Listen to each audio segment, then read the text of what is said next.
Okay, hello everyone. I think it's time to start. So, welcome everyone on this session about Nova version notifications. My name is Balázs Gibizer. I'm working for Ericsson and I'm working as a Nova Core developer in OpenStack. So, what we will talk about in this session. This session is about a long journey in Nova, changing how Nova emits notifications, and it's about why we changed the interface and how we changed it and what became the end result of it. I will talk about a use case I had in the past that led to the redesign of the Nova notification interface. I will talk about this long journey we take to do this new interface. And because it's done, I will demo it for you. And then we'll go back to slides a bit about talking about the future. You can have a chance to ask questions at the end, and the slides will be available in the normal place, so you don't have to take pictures now. Okay, so I had a use case. Back in the days, we had a monitoring tool that try to detect when another compute host became unavailable. And because the monitoring tool also not just notified others efforts in the stack, but also sometimes took recovery actions. We need to know if a compute host is lost while the compute host was actually disabled by the administrator. So if there was a maintenance window or an upgrade running, then we might want to take different actions if a compute host became unavailable. So Nova has a REST API, and on that REST API, there is service resource, and the service resource is a disabled flag. So this monitoring tool could go to the Nova REST API and just query the disabled state of the service resource. But if you have a lot of compute hosts, then it doesn't scale well. You have to actually pull an API, and that's not nice. Nova also has a notification interface where a lot of internal state changes are emitted for different entities like servers, key pairs, host aggregates, flavors. And that interface is asynchronous, so you can just subscribe to the message bus, and you will get called when a message is coming, a notification is coming. So that would be a nice way to get this information about the service disabled flag. But at the time, Nova didn't have a notification about the service state change. So it was 2015 May when I decided, okay, then let's add the new interface to the Nova notification interface. It doesn't seem too complicated. It looked a couple of, maybe 100 lines of code to add that. So I wrote up a spec and submit that, and I get feedback. Yeah, we like your idea, but we want to queue this behind sorting out the notifications. And this actually meant that at the time, Nova already know that the existing notification interface is not perfect. They wanted to enhance on that. So on the first Vancouver Summit, still 2015 May, we talked about with the Nova Core team how a better interface, notification interface should look like.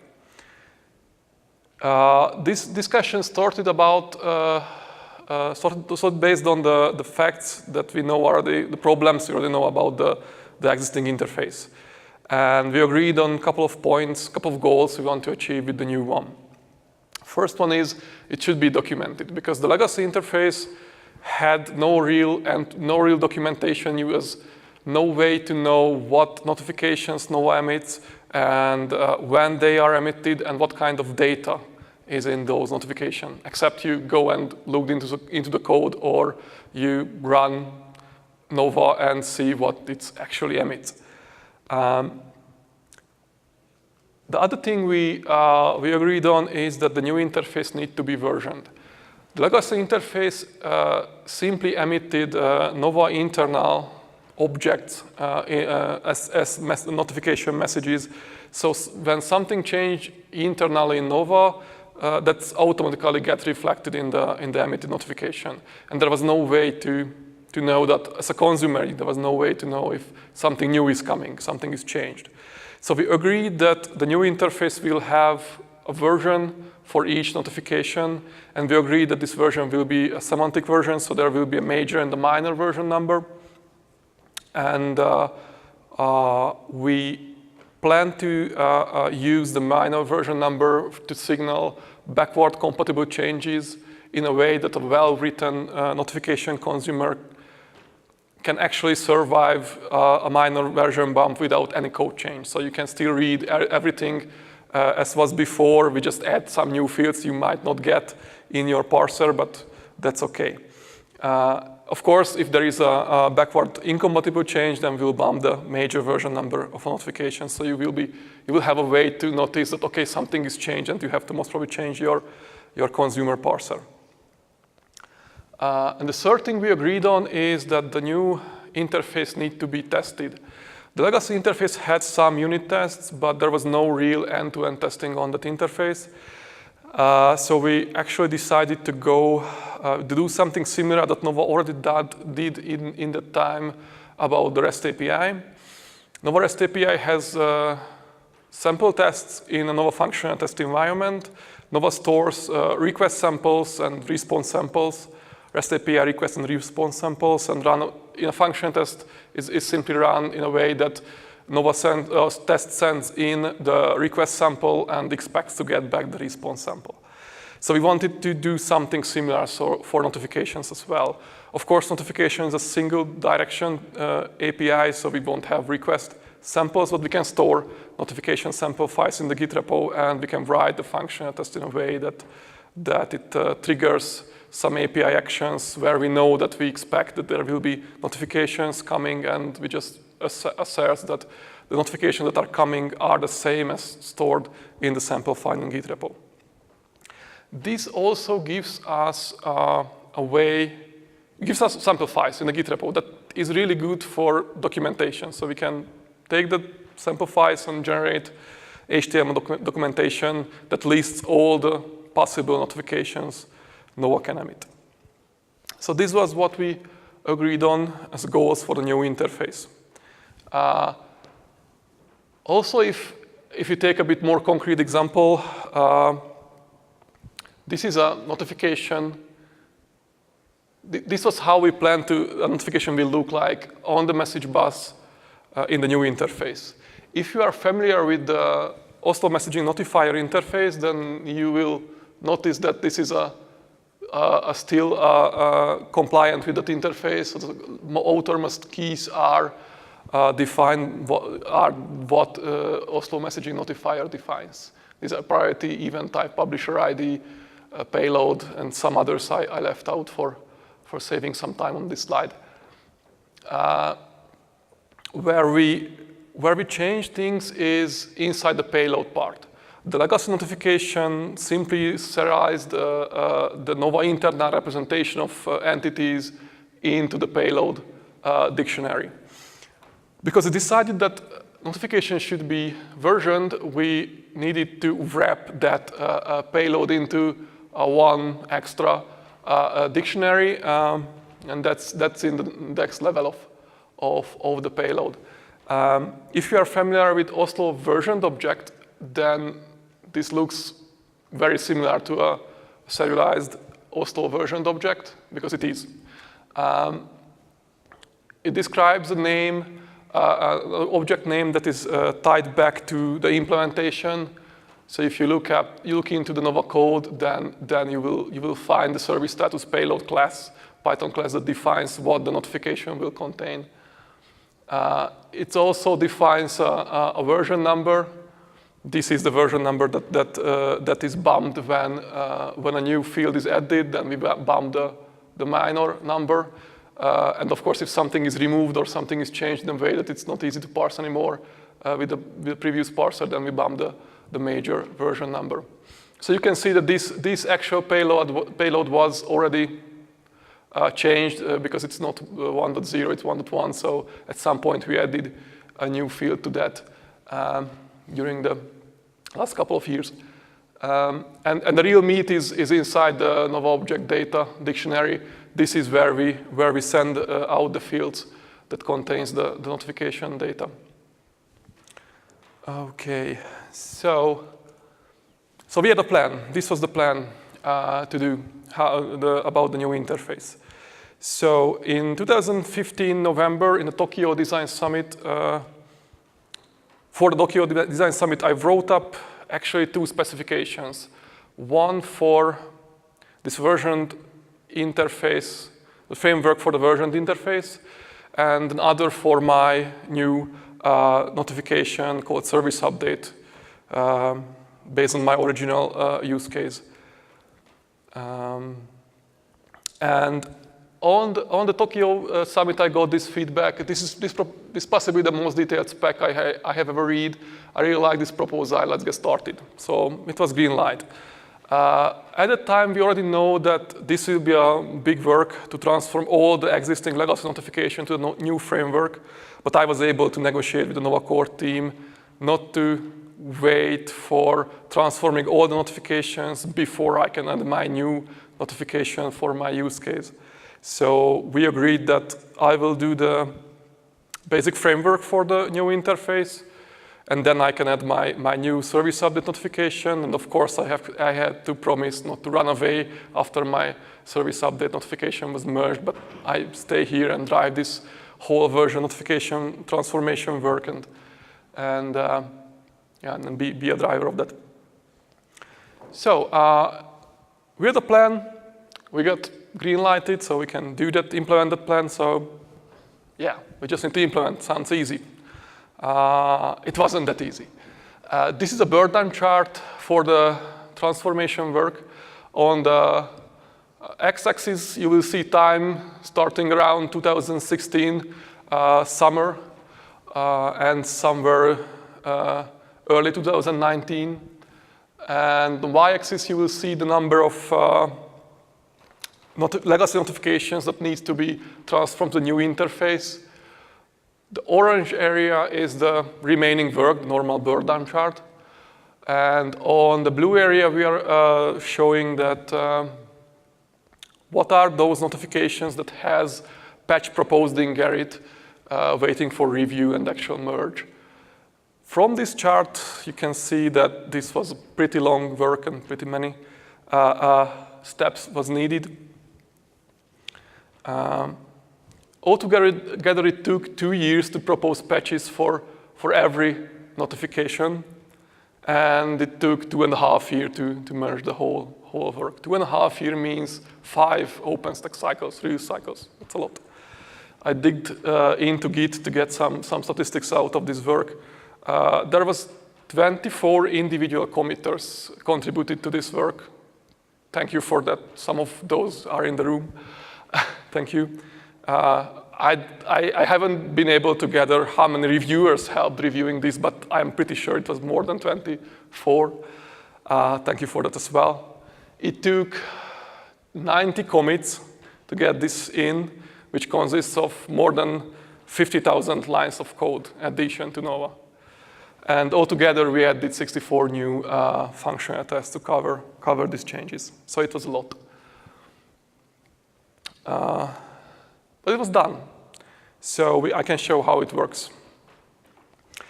I will give you a small demo, and the goal of the demo is to see how many notifications is coming out during a server boot request, and how detailed those notifications are, so how many data you can get out of this.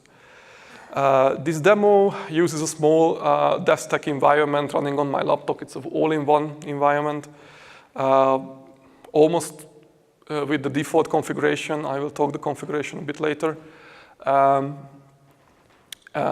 the small Python script that actually connects to the message bus, waits for notifications. When something is coming, it pushes the notification from the message bus to my browser, and I can visualize it for you via HTTP and WebSocket. So configuration. Except the default DevStack configuration, there are some some specific configuration for notifications in my environment. It's a good chance to talk about what you can configure in Nova about notifications. There are two sections important in the config file. One is Oslo messaging notifications. This configures the Oslo messaging library. There are driver option where you can define where to emit the notifications. So you can, by default, you emit it into the message bus that is used by your deployment. But you can define here log, for example, then it is just logged in the log file. Also, Oslo messaging by default use the transport URL from the default section of your configuration. So same transport that is used by the RPC of Nova. But you can override that in the Oslo messaging notifications. You can give a separate message bus for your notification transport. And that's important because the most common problem I get is, okay, Gibby, where are my notifications? I'm not getting all of the notifications out of Nova. And most of the case, the answer is that you are listening to a wrong message bus. Nova uses more than one message bus. If you have a simple deployment, you will have, by default, you have two message buses, one for your supercell and one for your cell one. But if you have multiple cells, you will have even more message buses. Maybe you will have message bus for each cell. And Nova emits the notification to that message bus. Nova service is emitting to the message bus that the Nova service can connect to. And by default, it is the one that's used for RPC. So if you just start to listen on the supercell message bus, you won't get the notifications for your compute running in the cell connected to the cell message bus. But with this, you can define one common message bus for all the notification workload, and then you just need to listen to that. Other Nova-specific configuration for notifications are in the notification sections. As Nova keeps both the legacy and the versioned interface working, you can choose from which one you want to consume, which one you want Nova emit. By default, it both, so Nova will emit both the legacy notifications and the version notifications. Please note if you use this, but you are not consuming both, then you will eventually leak memory in your message bus because notification messages will just remain there and nobody consuming them. So configure that either legacy if you are consuming legacy or version if you are consuming version notifications only. The next one is notify on state change. That's specific for the notifications for the server state changes. So when you boot the server goes through many different VM state and task state transitions, and you can define if you want to get a separate notification for each transitions. So you can say none and you will get nothing. You can say VM state and then you will get instance update notifications for the instance going from building to active, for example. But if you define VM and task state, then you will see notifications for smaller steps like during building, you will see block device mapping or networking or spawning task states of your VM. This configuration is valid for both for legacy and the version notifications as well. And the last one is BDMSE notifications. BDMSE stands for block device mappings. This is only valid for the new interface. In the new interface, a lot of the server notifications contains the block device mapping information of the server, so what volumes are attached. But that's a bit, that can generate, if you want to emit that information, then there is an extra database load to get that information out of the database. So it's by default, it's false, and we are not emitting that data, but you can turn it on to get that. Okay, so I will now switch to the terminal and show how this works, hopefully. So I have a DevStack, as I said, and I hope that I have nothing running there inside that. a bit slow, so I will first show how the small Python scripts looks that push listening to a message bus and pushing it to the web browser of mine. I want to show this because it shows how simple to listen to messages, listen to notifications via Oslo messaging. So it's a small Python script importing Oslo messaging, and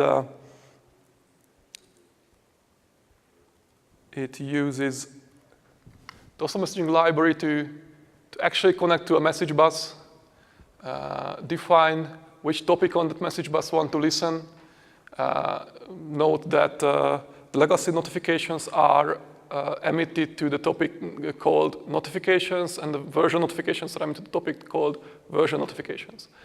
And you have to define an endpoint. An endpoint basically a Python class with a specific functions that will be called, those are callbacks, and then you start listening, simply as is. And as I said, the actual endpoint is just a Python function named after the priority of the message you want to get, and the parameters of the functions are the outermost keys of the notification message. And what it does, it just pushes the message through to WebSocket into my browser. So let's run that small script. And let me refresh my browser to connect the WebSocket and then boot the server. So I will boot a simple server with a flavor, an image.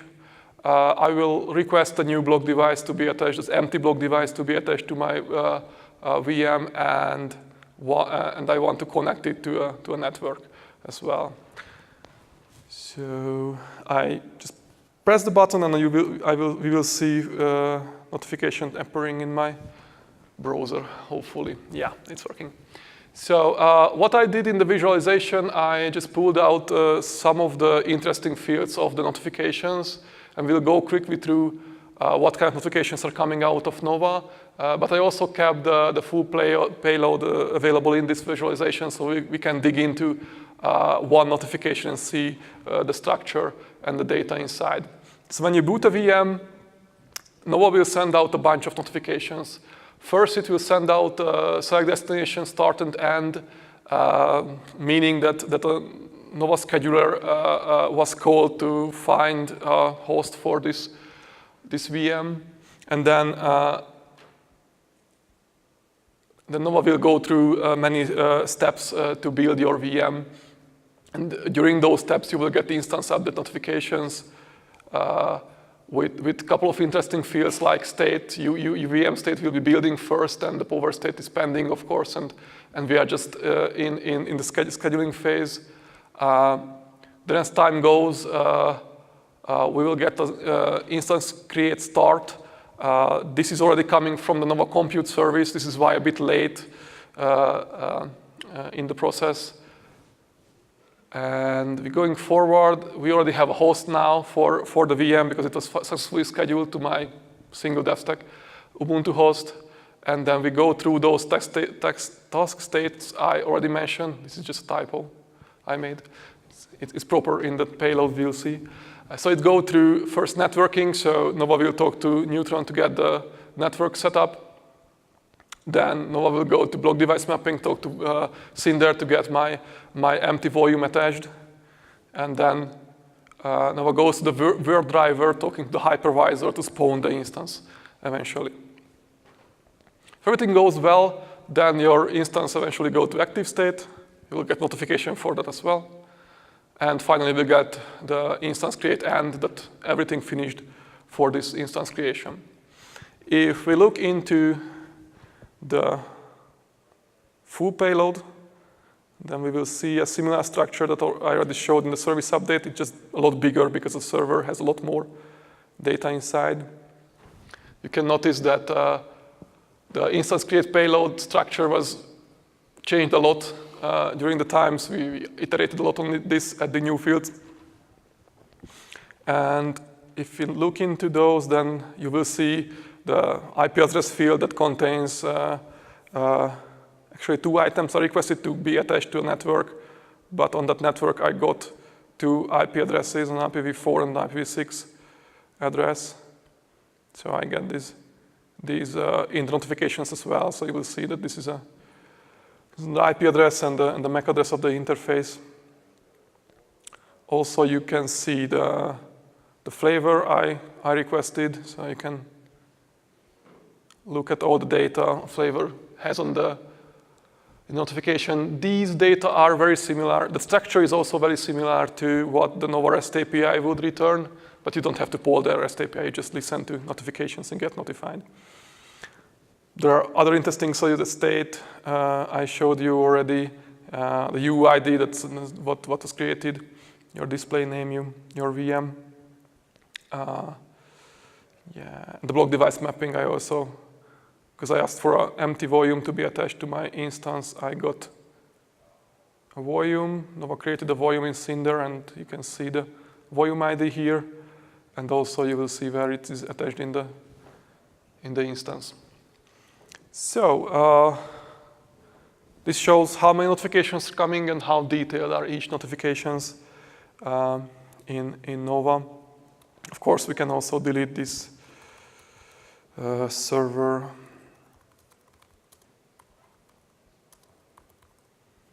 Just to see that it also emits notifications, hopefully. Yeah, it's here. So during delete, you also get instance updates and delete start and shutdown. You get delete start and shutdown because it's 2 different steps. Delete start means we start in deleting, but during deletion, we also first power off the VM in the hypervisor. So we get different notification for that because if you, for example, just call OpenStack server stop, then you will only get shut down, but you don't get delete. So these are those 2 separate steps in the deletion process. And of course, at the end, you will get shutdown is finished and eventually the delete is finished as well. Okay, so that actually concludes the demo. I managed to survive without too much demo effects. That's good. Let's go back to slides a bit.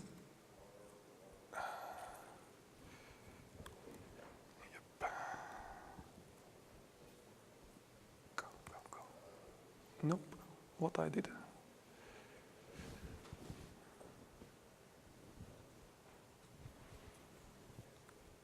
Shit. Oh. Huh. It should be there eventually. Yep. Okay. So, yeah. What's next? Can we get rid of the legacy interface? I tried. So we finished this work around end of 2019. Then I tried to push a patch that deprecates the legacy interface and document that we will eventually remove that. But I can't push back. I'm just having a hard time. I could push back on the patch. I'm just having a hard time with the fact so much work has been put into this over the last few years that now everything is transformed, but no one is using it. And I don't see many compelling reasons why a project would migrate, especially since the projects that are consuming Nova's notifications are mostly working with a skeleton crew of maintainers. And Matt totally correct in this. A lot of changed since 2015 when we started this work. We have less committers, less reviewers, and through those projects that are really consumers of these notifications inside OpenStack are running on a skeleton crew like Ceilometer. So what can we do? We agreed that we will never remove the legacy notification interface of Nova. We will maintain it, we will fix bugs in it, but we won't add new notification to that interface. If you need new notifications, then we just add that to the new interface. So this is, I think, a valid question. Was this work a waste? And the answer is yes and no. Yes, the primary objective to move to a better interface and let others consume this better interface was not successful, because today, as far as I know, nobody consumes the new interface. But also no, because it wasn't a waste, because a lot of things happened along the way. For example, now we have a better interface to consume. So if today or tomorrow somebody comes to me and asks, how can I consume Nova notifications? And I can point to a good interface. Also, by creating this interface, we created a pattern how to implement notifications. And there is a good example that this was followed. Masakari, during the couple of last cycles, implemented a notification interface, and they used a lot of ideas from this work we did. So they have now versioned and documented and tested interface for notifications. And last but not least, I got my use case implemented. So I have now the service subject notifications in the new interface. I can use that in the monitoring tool. And there was some side effects as well. And those are mostly personal. During this work, I worked with a lot of people in many time zones. I learned a lot from it. I learned how to manage an IRC meeting, regular IRC meeting in OpenStack. I learned how to navigate Nova because I had to add notifications to each and every server operation for inside Nova code. So I had to go through those, and I had to add functional tests for those changes. So I learned how to use the functional test interface of Nova. And I also learned how to navigate the Nova core team better during these 3 years, because I had to get those patches merged by the Nova core team. So I think there was a lot of learning from it, and at the end, I guess this is contributed to the fact that I became a Nova core developer as well. Would I do it differently if I start over?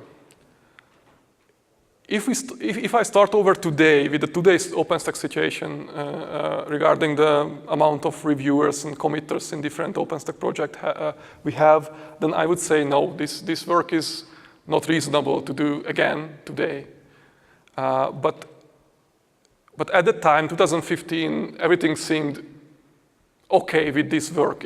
We know that it's a lot of work, but we had a lot of developers to do that work, and we know that we thought that it will remain as is, and it didn't actually. Also, it's a valid question did somebody notice during these years that the situation is changing, why we didn't stop in 2017, 18. And yeah, we noticed. I think I realized that it will never be really consumed in the current situation, somewhere early 2018. But at the time, 75% of the work was done. So if we stop there, then we will have a half-done interface or two-thirds done interface. That would be a lot worse situation, because I cannot point to something for new consumer to consumer, or it would be like a half-done thing.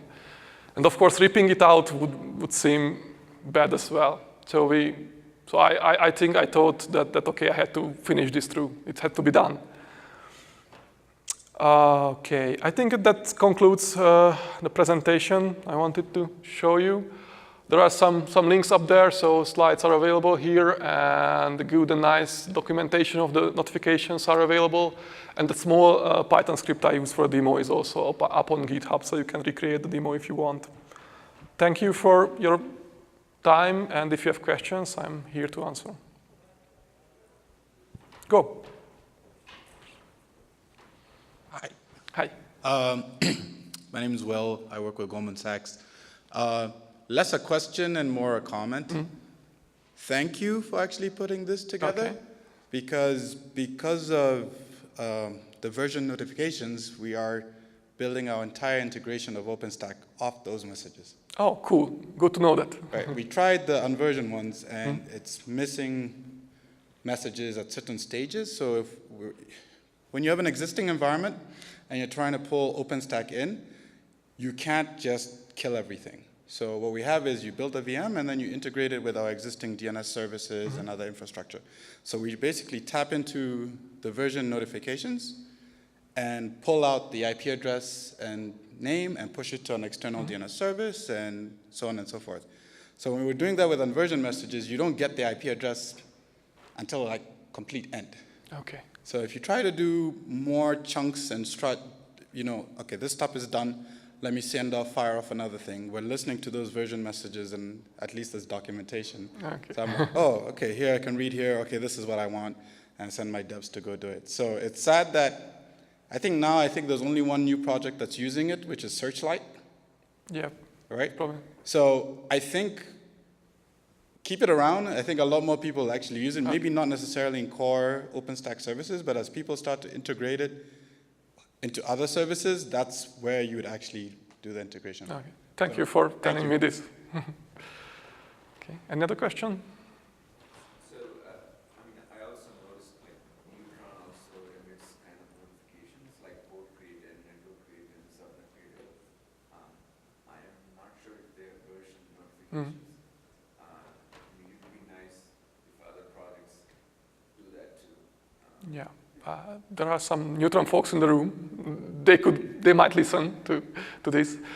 Yeah, this could be copied, the ideas from this. Yeah, so basically we wrote something called NOMS, basically like to eat notifications and do our own thing to our internal services, add like a load inventory system and whatnot.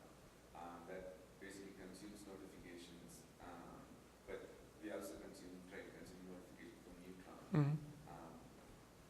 And there are data is in there, right? So I want to know what IP addresses, of course, it's not there, not all the time, this will stay on the Neutron side. Okay. Another question? If not, then it's beer time, I think. Thank you.